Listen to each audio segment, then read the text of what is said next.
Well, hello there, and welcome to the bedroom of the dollhouse for another reading from The Secret Language of Birthdays by Garrett Goldschneider and Joost for July 26th. That's right, the day of the Symbolic Herald. And here we have us an image of some kind of flower, some kind of botanical there. I would say.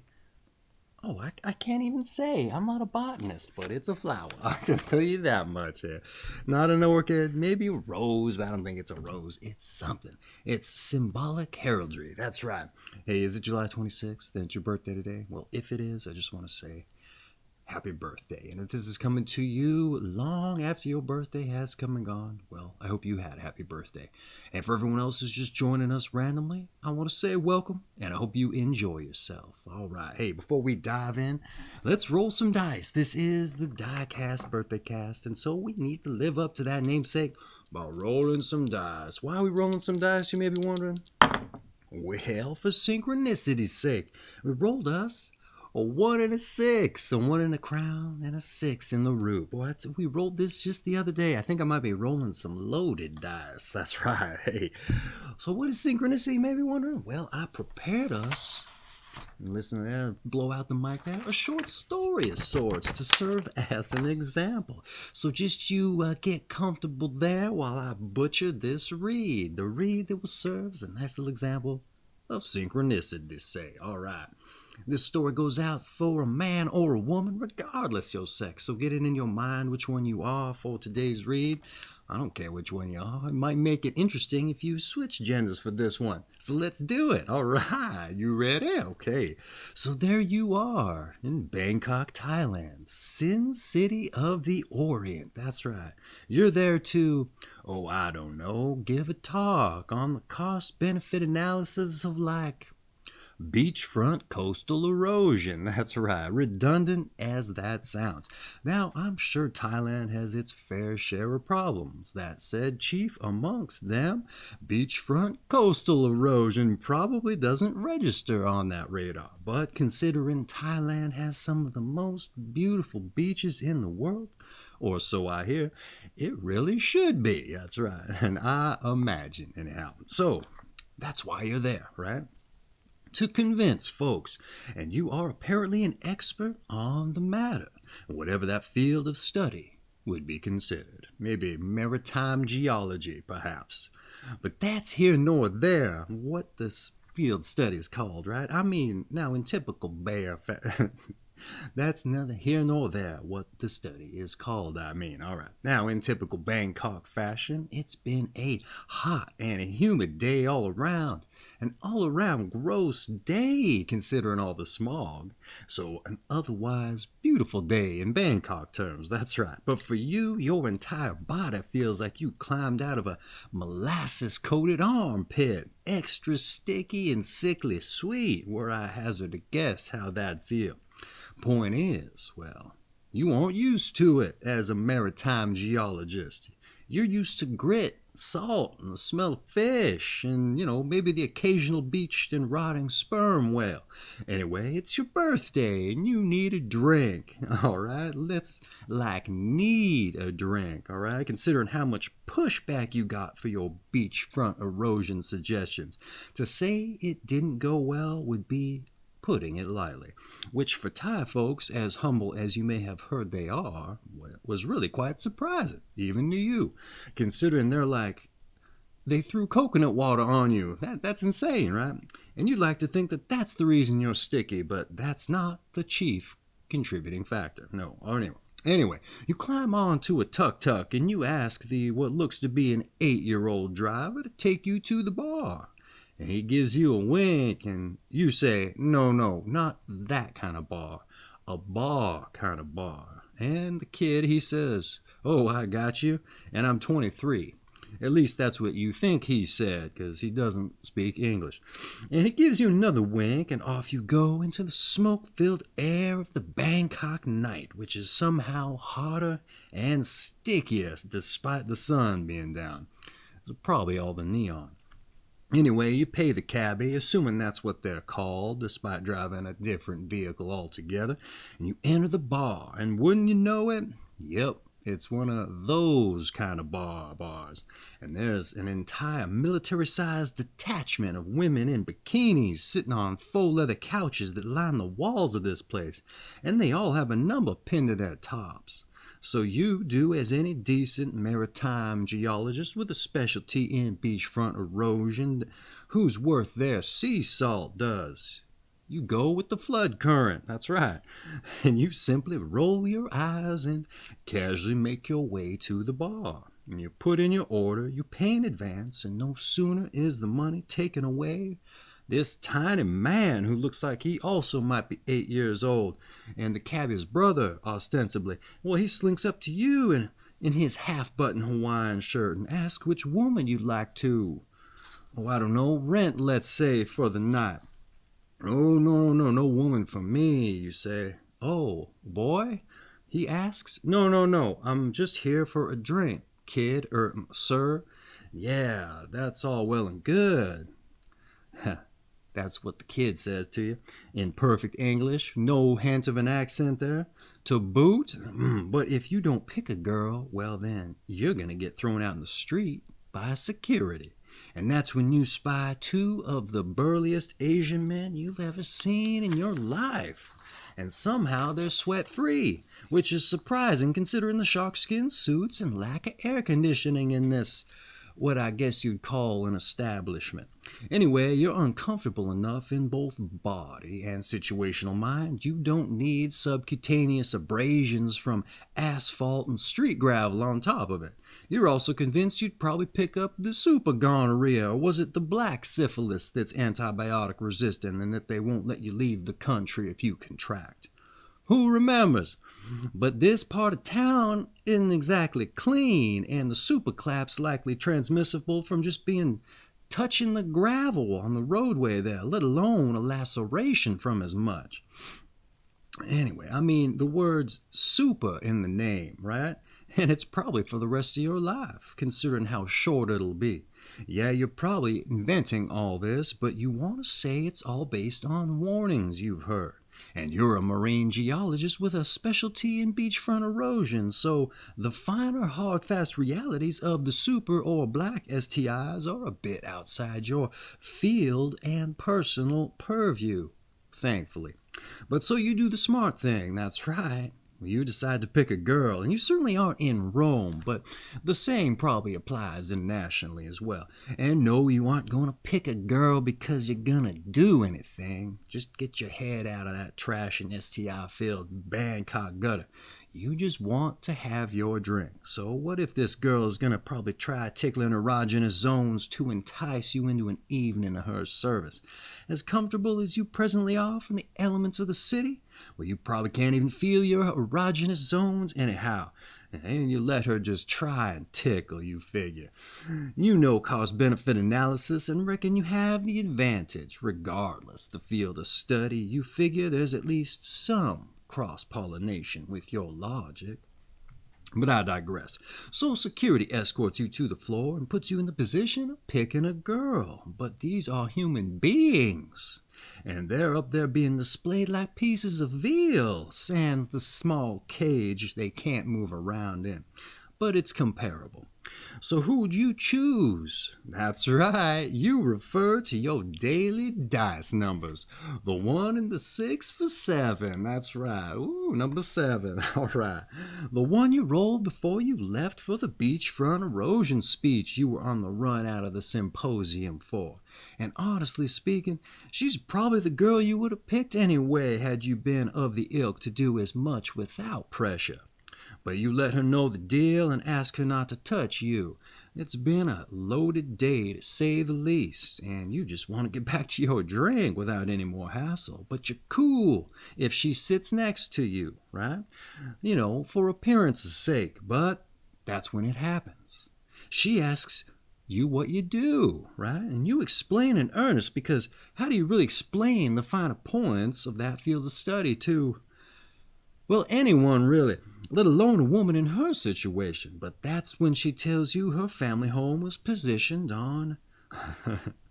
What's this? I lost my place. That's when it happens. Her family home is positioned on what is now a seafront cliff because beachfront erosion has been advancing in on her backyard year after year. And it's in this hearing that you realize if you could see this property for yourself, you'll be able to provide the very proof you need to validate all the claims and concerns you were making with your speech. Synchronicity. That's right. The 1 and the 6 for 7. All right, what else we got here? It continues on. All right. Now I'd love to say after she takes you to the family beach cliff house, she becomes smitten over you and you two get to know each other in earnest and eventually fall in love as you prove your case to the Thai government and secure the funding you need for further studies. And yes, while it is true in this story, this girl falls in love with you and wants you to take her away from the lifestyle she's been resigned to live in order to support her family. Or at least she claims it's love. She might say that to anyone. But, well, it just wasn't meant to be that way, much as you may have wanted it to be. The unfortunate reality is maritime geology with the focus in beachfront erosion is a full-time gig, considering how specialized it is. And there's just zero room for love in that line of work, and zero cross-pollination with her chosen profession, at least as far as you can ascertain, and you even did the cost-benefit analysis, rather. So the reality is it's either her or the gig, and well, so you left it up to the dice too. And as it turns out, well, she rolled craps. So, maritime geology with a focus on beachfront erosion it is. That's right, synchronicity, baby. 7. Oh, it worked out. I can't believe that. Live and let die by the dice. Don't worry, she gets it, all right? And she makes a quasi-decent wage. She'll meet someone else. In fact, it's pretty much guaranteed she's going to meet someone else. And she probably knows all about the black syphilis or whatever it is. I mean, sure, that's an assumption on your part because it's an uncomfortable subject to have a direct discourse about. But you're pretty sure, she was at least briefed about the likes of risk aversion, PPE, and the occupational hazards specific to her field during the day one orientation, or at the very least in the locker room with what I guess you'd call the den mother. I mean, certainly if you of all people know about the super clap, she must also. And that's a concern that doesn't even apply to maritime geology with a focus in beachfront erosion. But then you realize, wait, wasn't that contained to the Philippines? Yeah, the Philippines. I mean, certainly you can see a case or 3 washing up in Vietnam, knowing what you know about the currents of the South China Sea. Maybe Cambodia, considering its proximity to Vietnam. But this is Thailand. There's an entire jungle of separation there. So you aren't too concerned. But anyway, it's your birthday, so let's get on with the read, right? But hey, don't you feel bad for her, okay? She crapped out. She rolled 7. You gotta live and let die by the dice. And don't forget, you also gave her back her childhood home because of your job. Yeah, her family may not have had to sell it because they couldn't pay the readjusted property taxes used to pay for the project that in turn saved said home, but that wasn't on you. And they wouldn't have had anything to sell if it had fallen into the Gulf, right? This woman and the story are also fictional, so don't feel too bad. Admittedly, there is certainly a case to be made that isn't too far outside the realm of possibility. And all of this could, and very possibly, has happened before. Maybe even on several different occasions, but that doesn't mean it isn't fictional. I also have no idea if property taxes are a thing in Thailand, so maybe they did have something to sell. All right, and that has been the Synchronicity short story there for you. 4 to 7. I can't believe I rolled that. That is not a fabrication, folks. How about that for synchronicity? Okay. All right, hey, let's get in with the read for July 26. Your month is July, your day is 26, your sign is 2 to 4 degrees Leo of the Leo 1 period. That's the first day of the Leo 1 period there. And your quality and element is fixed fire. All right. July 26, the day of the Symbolic Herald. July 26 people are strongly dominant personalities. However, the authority they wield is rarely of a physical or financial nature, but rather lies in understanding the truths of their times. Not only understanding them, but also personifying them in the activities and actions. When July 26 people commit on the state of things, they usually know whereof they speak, for their authority is deeply rooted in experience and often a profound knowledge of their discipline as well. Exceptional people born on this day may be regarded as prophets of a kind, trumpeting their message to all that will hear it, or heed it rather. July 26 people may appear a bit one-dimensional, for rather than seeking widely varying forms of experience, they usually limit themselves to one important field of endeavor. And in this specialized area, they bring to bear everything they know about life. Many born on this day come to hold extensive influence in their family, social circle, or society at large. And this is because they have a way of expressing what those around them are feeling, perhaps even becoming living symbols of an unconscious social attitudes which have lain dormant. This may have the unfortunate result of them so completely filling a role that they become unable to make contact with the deeper, more feeling parts of themselves necessary for creating a well-rounded personality.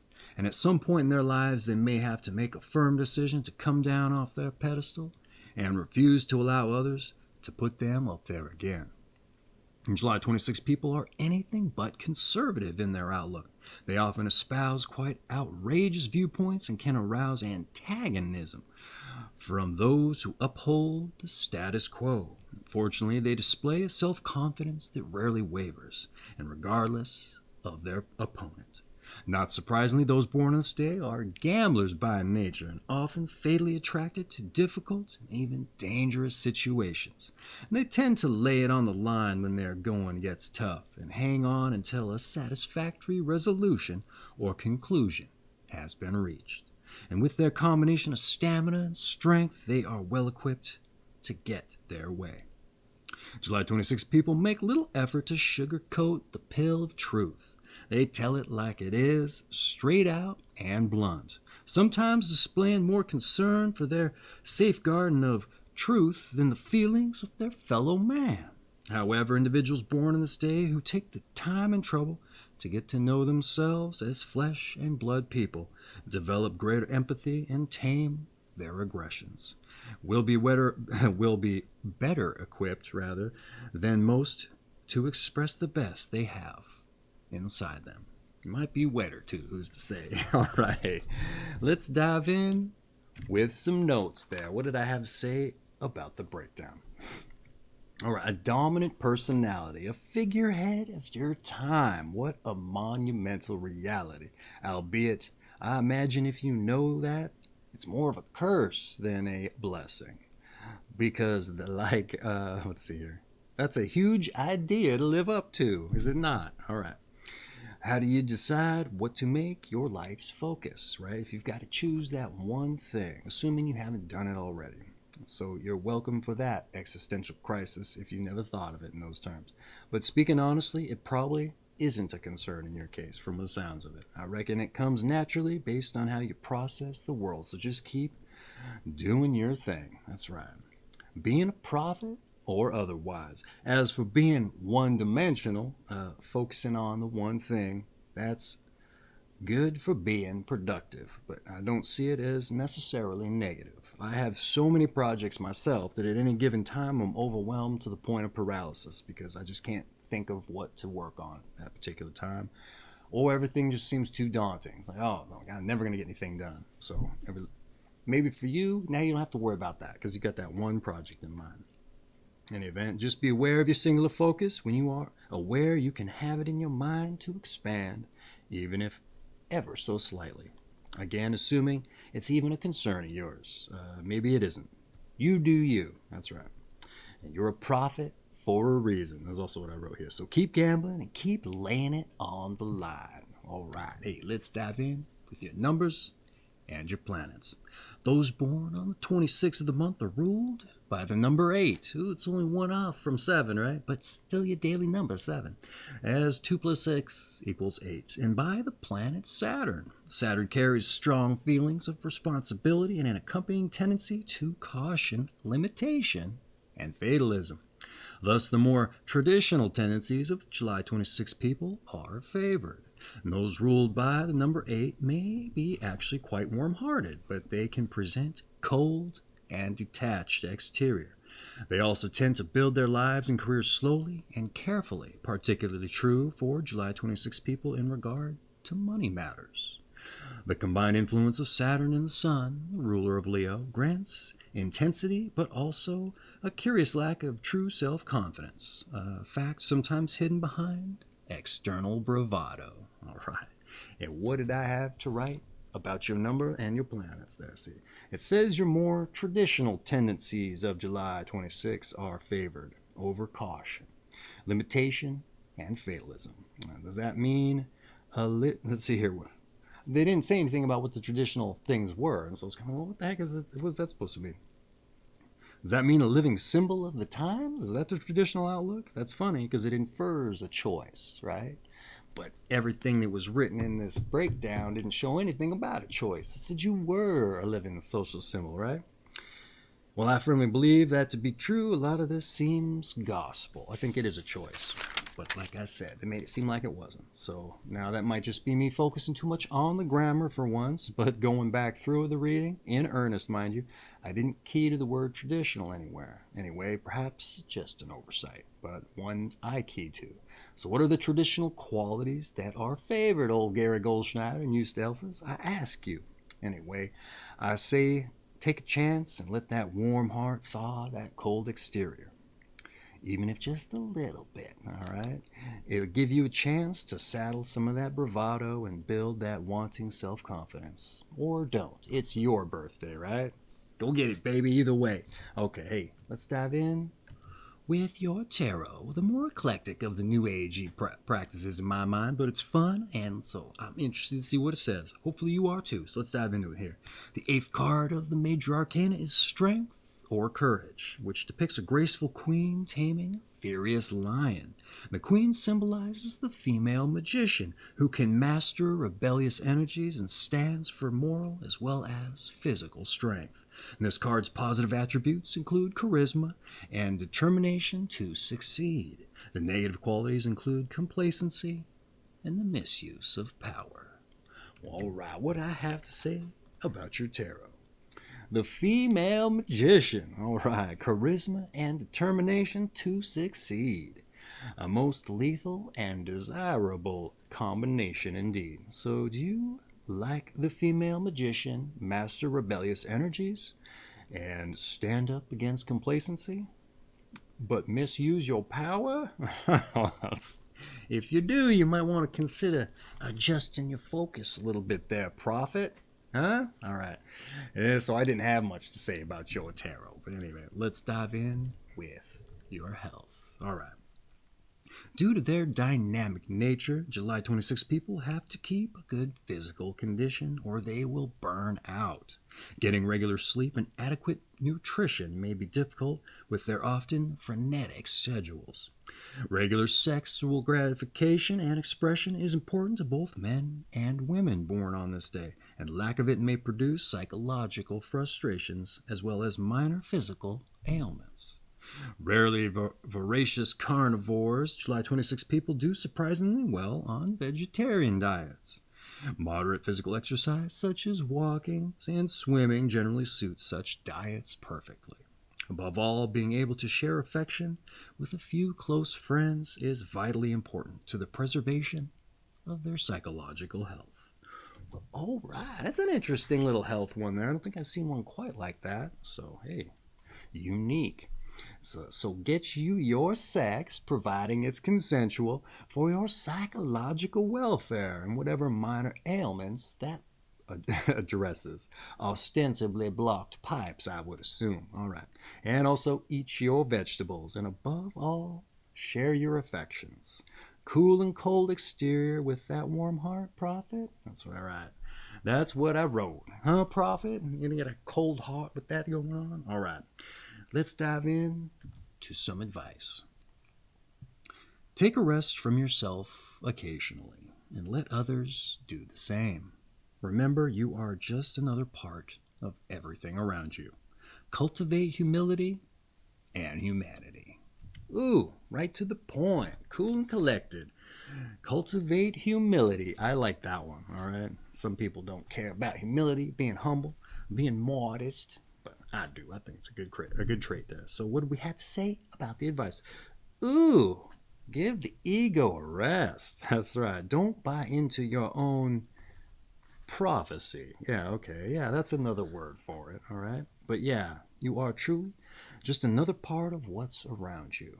And maybe the most important part, prophecy, but that doesn't stand as the living, but you can't stand as the living symbol of what isn't there, right? That seems to make sense. So do like Jesus, right? And make and freely give some bread to your disciples. Who else is going to? That's right. Be a little altruistic if you can. You don't have to save everybody. Or maybe you do. Who's to say? You are the prophet, aren't you? All right, the living status symbol. Go get it. All right, what else we got here? Let's move on to your meditation. A tree has many leaves and branches, but only one trunk. Once again, a tree has many leaves and branches, but only one trunk. All right, that's your birthday meditation there. Okay, now let's move on to your strengths and your weaknesses. Your strengths, you're dynamic, you're influential, and you're attractive. And your weaknesses, you're proactive, you're blunt, and you're difficult. Not the worst things in the world. I've heard some other weaknesses that were a little bit more, fatalistic, I suppose. But in any event, hey, let's move on to those born on this day so we can get a nice little snapshot of who else was born and what kind of company you keep, and maybe it'll help us see a little bit better this personality type that they broke down for us. That's if we recognize any of the names. All right, born on this day, we have Carl Gustav Jung, who was a Swiss psychologist, psychiatrist, and writer of psychological types, and broke with Freud postulated archetypal unconscious. We also have George Bernard Shaw, the Nobel Prize-winning Irish playwright, novelist, music critic, socialist, and he lived to 94. We have Salvador Allende, a Chilean Marxist president who was assassinated.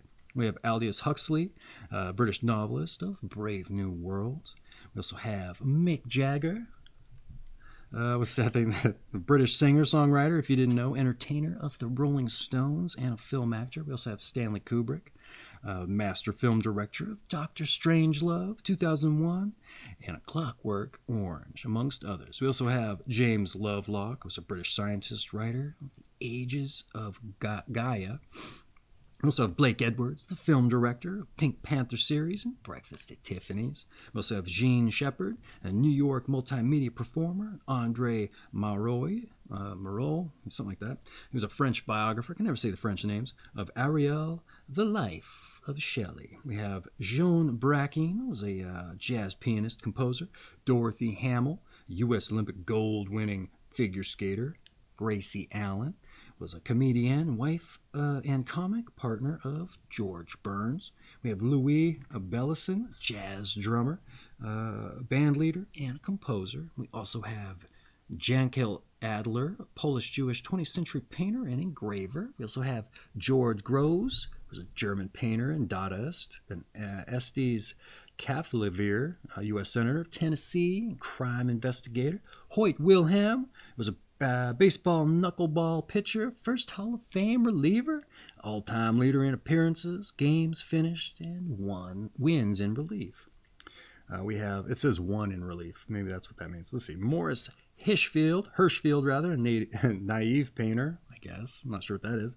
And James Waterfall, California astrologer. And then I put one in here for my love of the game there.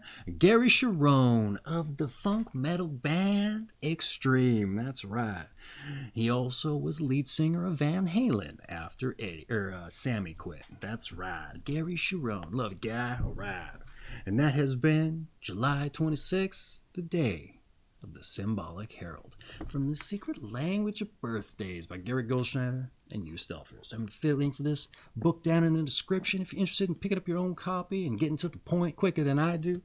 And any shopping you do through that link supports the channel, and I greatly appreciate it if you do that. You're helping me carry on with the birthday reads. In any event, today was your birthday. I just want to once again say happy birthday. Hope you enjoyed yourself here. And for everyone else that joined us out of curiosity, I hope you stuck around and enjoyed yourself too. And I hope you join us for your birthday read. And once again, your numbers are 1 and a 6 for a 7. I can't believe we rolled that with a story. I mean, I wrote this ahead of time and wrote that she crapped out. But I didn't think I'd be rolling with a 7. True blue, Scouts Honor, even though I only made it to Weeblo. All right. Hey, you guys have a good one, and we'll see you on the next one. Take care of yourselves.